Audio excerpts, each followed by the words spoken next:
നിയമസഭയിൽ ബജറ്റിന്മേലുള്ള പൊതുചർച്ചയിൽ വലിയ തർക്കമാണ് ഭരണപക്ഷവും പ്രതിപക്ഷവും തമ്മിലുണ്ടായത്. വിവാദങ്ങൾക്കൊക്കെ മറുപടി നൽകിയിരിക്കുകയാണ് മുഖ്യമന്ത്രി വി ഡി സതീശൻ. കരിമണൽ സ്വകാര്യവൽക്കരണം എന്നത് പ്രചാരണം തെറ്റാണെന്നാണ് മുഖ്യമന്ത്രി പ്രധാനമായും പറയുന്നത്. ബജറ്റിൽ എവിടെയാണ് അങ്ങനെ ഒരു പരാമർശമുള്ളതെന്ന് വി ഡി സതീശൻ ചോദിക്കുകയുണ്ടായി. അതേപോലെ തന്നെ വീര്യം കുറഞ്ഞ മദ്യത്തിന് നികുതി UDF ചർച്ച ചെയ്ത് തീരുമാനിക്കുമെന്നും മുഖ്യമന്ത്രി പറഞ്ഞിട്ടുണ്ട്.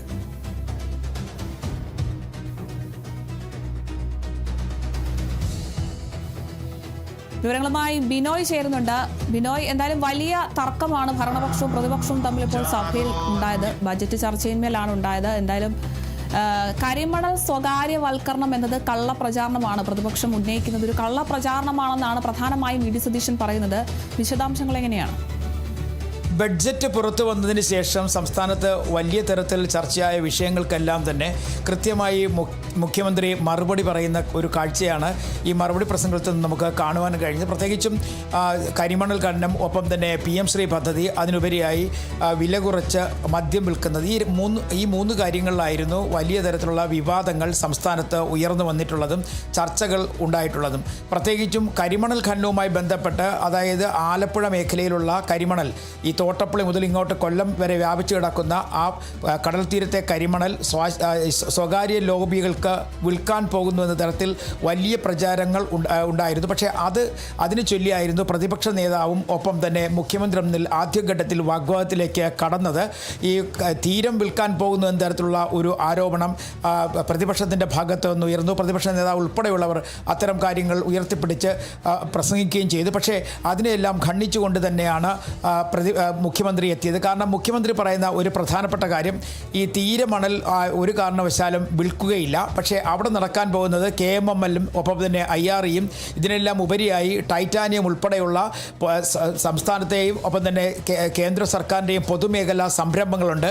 ആ സംരംഭങ്ങൾ ഇത് ശേഖരിച്ചുകൊണ്ട്, ഈ മണൽ ശേഖരിച്ചുകൊണ്ട് അത് വീണ്ടും അതിനെ മൂല്യവർദ്ധിത വസ്തുക്കളാക്കി മാറ്റി വിപണനം നടത്തുന്ന കാര്യത്തെക്കുറിച്ചാണ് ഇപ്പോൾ തൽക്കാലം പറഞ്ഞിരിക്കുന്നത്. അതിനപ്പുറത്തേക്ക് കരിമണലുമായി ബന്ധപ്പെട്ട ഒരു തരത്തിലുള്ള മറ്റു വിൽപ്പനയോ അല്ലെങ്കിൽ സ്വകാര്യവത്കരണമോ കരിമണൽ ലോബിയുമായുള്ള ഇടപാടുകളോ ഉണ്ടാകില്ല എന്ന് വളരെ വ്യക്തമായി മുഖ്യമന്ത്രി മറുപടി നൽകി. ഒപ്പം അദ്ദേഹം ഒരു സൂചന എന്നോണം ഒരു പഴയ കാര്യങ്ങൾ കൂടി ഓർമ്മിപ്പിക്കുകയായിരുന്നു. ആരാണ് കരിമണൽ ലോബികളുമായി ബന്ധമുള്ളത് എന്നുള്ള കാര്യം പറയണമോ എന്ന് അദ്ദേഹം സഭയിൽ ചോദിക്കുകയും ചെയ്തു. കാരണം കഴിഞ്ഞ ദിവസങ്ങളിലൊക്കെ തന്നെ അദ്ദേഹം ഈ ബഡ്ജറ്റ് പ്രസംഗത്തിൽ പറഞ്ഞിരുന്നത് സ്വകാര്യ സംരംഭകരുടെ സഹായത്തോടു കൂടി ഈ കേരളത്തിലെ വ്യവസായ മേഖലകൾ പരിപോഷിപ്പിക്കും എന്ന് പറഞ്ഞിരുന്നു. പക്ഷേ അതിന് തൊട്ട് മുമ്പ് അദ്ദേഹം പറഞ്ഞൊരു പ്രധാനപ്പെട്ട കാര്യമുണ്ട്.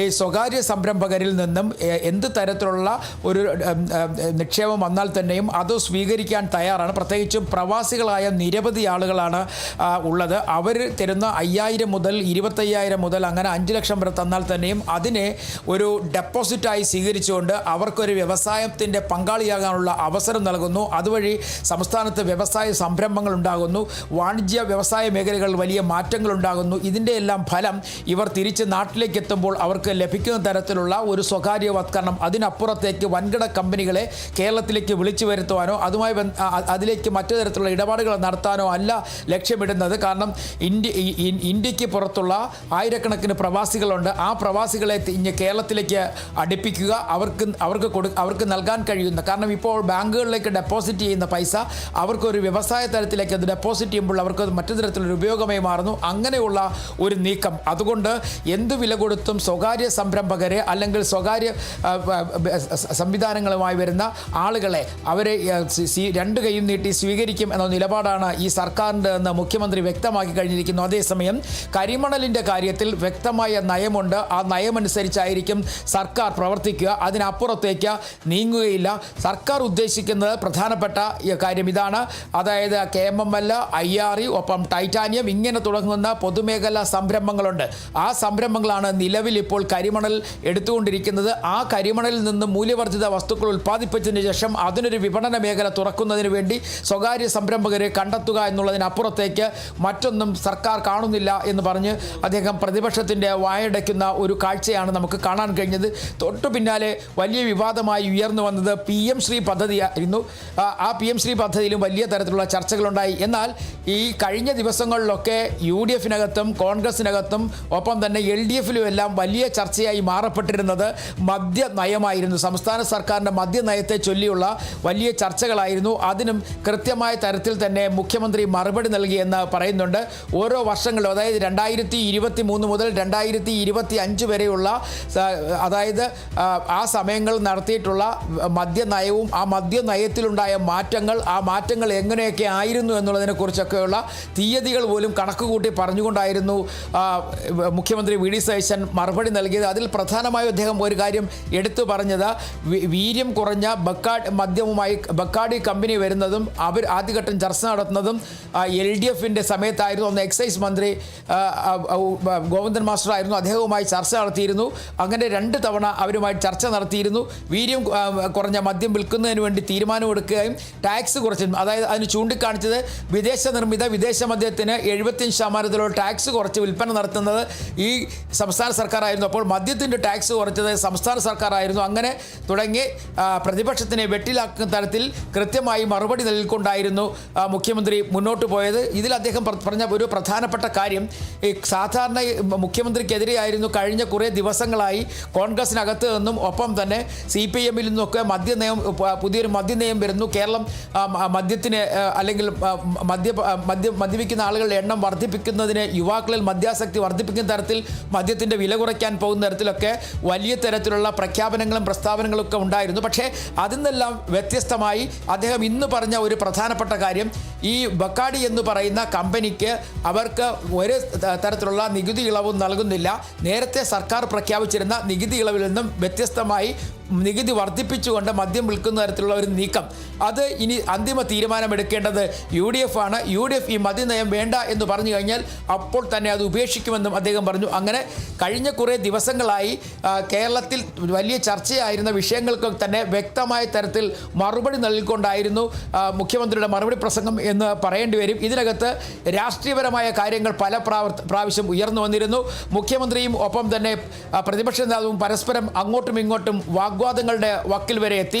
പലപ്പോഴും മുഖ്യമന്ത്രിയുടെ പ്രസംഗത്തിൽ പ്രതിപക്ഷ നേതാവ് മറുപടി പറയാൻ എഴുന്നേറ്റപ്പോഴൊക്കെ തന്നെ മുഖ്യമന്ത്രി വഴങ്ങാത്ത ഒരു കാഴ്ചയും നിയമസഭയിൽ കാണാൻ കഴിഞ്ഞിരുന്നു. അങ്ങനെ ഒരുപക്ഷെ 10 വർഷത്തിന് ശേഷം UDF സർക്കാർ അധികാരത്തിൽ വരുമ്പോൾ മുഖ്യമന്ത്രി കൊണ്ടുവന്ന പുതിയ ബഡ്ജറ്റ്, ആ ബഡ്ജറ്റിന്മേലുള്ള ചർച്ചകൾ, ആ ബഡ്ജറ്റിന് നന്ദി രേഖപ്പെടുത്തിക്കൊണ്ടുള്ള മറുപടി പ്രസംഗം, ആ മറുപടി പ്രസംഗത്തിൽ ആത്യന്തികമായി ഓരോ കാര്യങ്ങളെയും വ്യക്തമായി വിവരിച്ചുകൊണ്ട് മുഖ്യമന്ത്രി സഭയിൽ അഭിസംബോധന ചെയ്യുന്ന ഒരു കാഴ്ചയാണ് നമുക്ക് കാണുവാൻ കഴിഞ്ഞത്.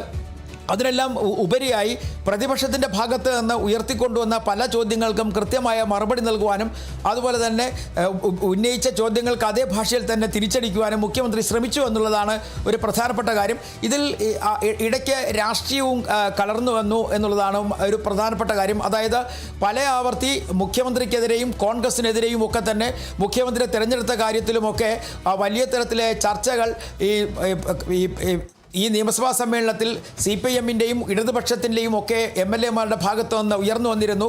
അതിൽ അദ്ദേഹം മറുപടി പറഞ്ഞത്, അല്ലെങ്കിൽ മുഖ്യമന്ത്രി മറുപടി പറഞ്ഞത്, കോൺഗ്രസ് ഒരു ജനാധിപത്യ പാർട്ടിയാണ്, അതിനകത്ത് ആർക്കും അഭിപ്രായം പറയാനുള്ള അധികാരമുണ്ട്, അത്തരത്തിലുള്ള ഒരു അധികാരത്തിൻ്റെ ഭാഗമായിട്ടാണ് ഈ മുഖ്യമന്ത്രി തിരഞ്ഞെടുക്കുന്നത്. തന്നെക്കാൾ ശ്രേഷ്ഠന്മാരായ ആളുകൾ, മുഖ്യമന്ത്രിയാകാൻ യോഗ്യതയുള്ള ആളുകളുണ്ട് കോൺഗ്രസിൽ, പക്ഷേ തന്നെ ഏൽപ്പിച്ച ചുമതല അത് കൃത്യമായി നിറവേറ്റുമെന്ന് പറഞ്ഞു. അതേസമയം CPIM-ലേക്ക് പോവുക എന്നുണ്ടെങ്കിൽ CPIM-ൻ്റെ ഇപ്പോഴത്തെ അവസ്ഥ വളരെ മോശമാണ്, ആ ചർച്ചകളെല്ലാം പുറത്തു വരുന്നുണ്ട് എന്ന് പറഞ്ഞപ്പോഴേക്കും പ്രതിപക്ഷ നേതാവ് മറുപടി പറയാൻ എഴുന്നേൽക്കുകയും അതിന് മറുപടി നൽകുകയൊക്കെ ചെയ്തിരുന്നു. അങ്ങനെ സഭയിൽ അങ്ങോട്ടും ഇങ്ങോട്ടും വാഗ്വാദങ്ങൾ ഉയർത്തിയും പ്രതിപക്ഷം ഉന്നയിച്ച സംശയങ്ങൾക്ക് കൃത്യമായി മറുപടി നൽകിയും ആക്ഷേപങ്ങൾക്കും ആരോപണങ്ങൾക്കും കൃത്യമായി മറുപടി നൽകിയും ഒക്കെയായിരുന്നു മുഖ്യമന്ത്രി മുന്നോട്ട് പോയത്. ഇനി നിയമസഭാ സമ്മേളനം ചേരുന്നത് തിങ്കളാഴ്ചയാണ്. അന്നൊരു പക്ഷേ ഈ ബഡ്ജറ്റ് പാസ്സാക്കും. അതിന് മുന്നോടിയായുള്ള ചർച്ചകൾ എന്തായാലും അവസാന ഘട്ടത്തിലേക്ക് എത്തിക്കഴിഞ്ഞിരിക്കുന്നു, പൂർത്തിയായിരിക്കുന്നു എന്ന് തന്നെ പറയാൻ കഴിയും. കാരണം ഈ കഴിഞ്ഞ ദിവസങ്ങളിലൊക്കെ വലിയ ചർച്ചയായി മാറപ്പെട്ടത് സ്വകാര്യവൽക്കരണം തന്നെയായിരുന്നു. കാരണം അന്ന്, അതായത് ധവളപത്രം പുറത്തിറങ്ങിയ നാൾ മുതൽ തന്നെ പറയുന്ന ഒരു പ്രധാനപ്പെട്ട കാര്യമുണ്ട്, സംസ്ഥാനം വലിയ തരത്തിലുള്ള കടക്കെണിയിലാണ്.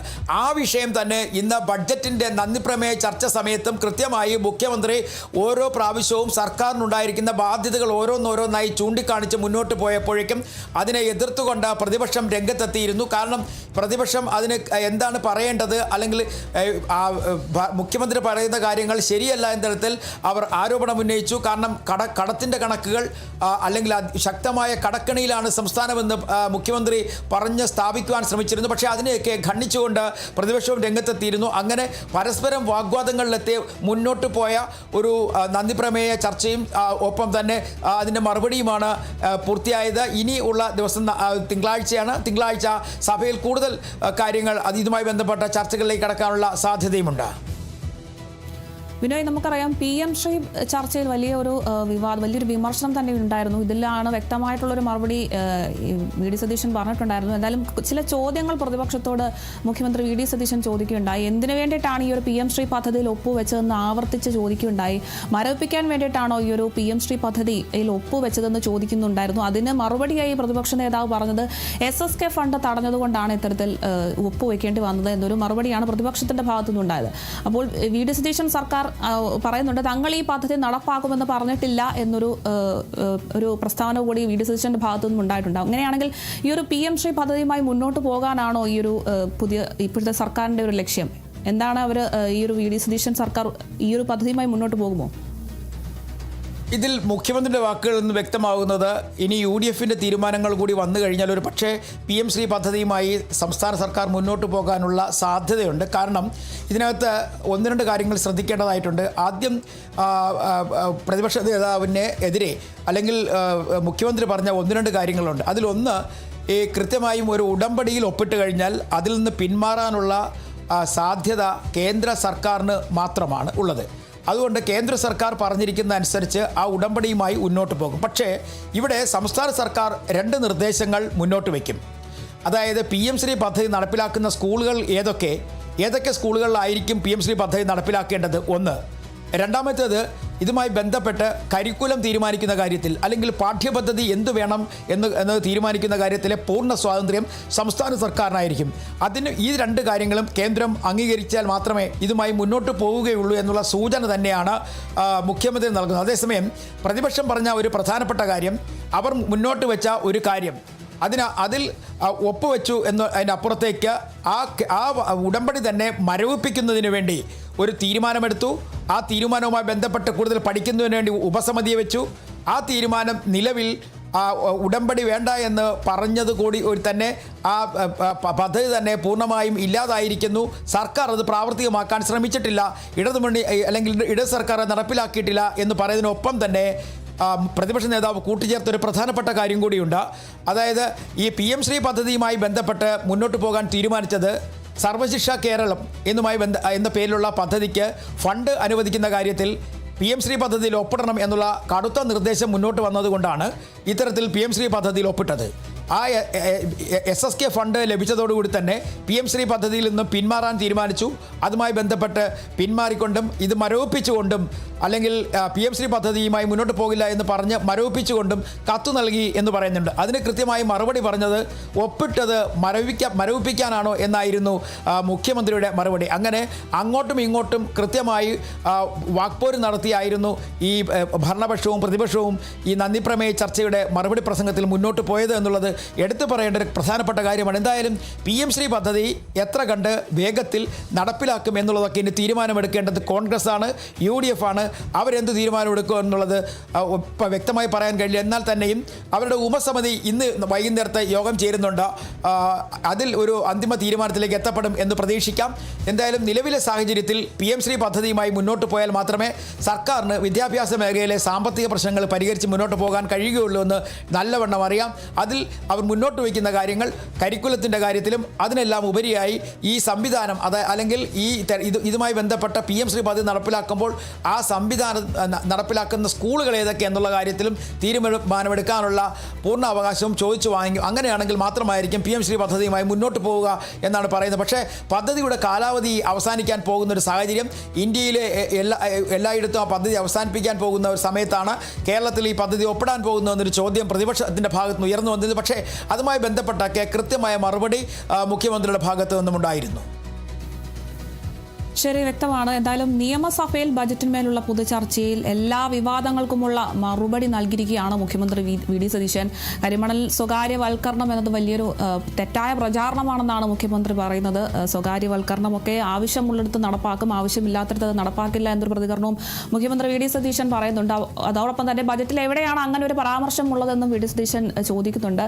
ഒപ്പം തന്നെ PM ശ്രീ പദ്ധതിയുമായി ബന്ധപ്പെട്ടും അദ്ദേഹം ചില ചോദ്യങ്ങളാണ് പ്രതിപക്ഷത്തോട് ചോദിച്ചത്. എന്തിനു വേണ്ടിയാണ് ഈ ഒരു പദ്ധതിയിൽ ഒപ്പിട്ടത്? ഇത് മരവിപ്പിക്കാൻ വേണ്ടിയിട്ടാണോ ഇത്തരത്തിൽ ഈ ഒരു പദ്ധതിയിൽ ഒപ്പിട്ടത് എന്നൊരു ചോദ്യം ചോദിക്കുന്നുണ്ട്. എന്തായാലും അതിനുള്ള മറുപടിയായിട്ട് SSK ഫണ്ട് തടഞ്ഞതുകൊണ്ടാണ് പ്രതിപക്ഷം ഇത്തരത്തിൽ ഈ ഒരു പദ്ധതിയിൽ ഒപ്പിടേണ്ടി വന്നതെന്നൊരു മറുപടിയാണ് പ്രതിപക്ഷത്തിന്റെ ഭാഗത്തുനിന്ന് ഉണ്ടായത്. എന്തായാലും ഭരണ പ്രതിപക്ഷം തമ്മിൽ വലിയൊരു തർക്കമാണ് നമുക്കിന്ന് കാണാൻ സാധിച്ചത്. എന്തായാലും ബജറ്റിന്മേൽ മറ്റ് കൂടുതൽ തീരുമാനങ്ങളും ബജറ്റിന്മേൽ എടുത്തിട്ടുണ്ട്. എന്തായാലും മദ്യനയവുമായി ബന്ധപ്പെട്ടും കൃത്യമായ മറുപടിയും മുഖ്യമന്ത്രിയുടെ ഭാഗത്തുനിന്നും ഉണ്ടായിട്ടുണ്ട്. വീര്യം കുറഞ്ഞ മദ്യത്തിന് നികുതി UDF ചർച്ച ചെയ്ത് തീരുമാനിക്കുമെന്നാണ് മുഖ്യമന്ത്രി പറഞ്ഞിട്ടുള്ളത്. കൂടുതൽ വിവരങ്ങൾ നൽകിയത് D ബിനോയാണ്.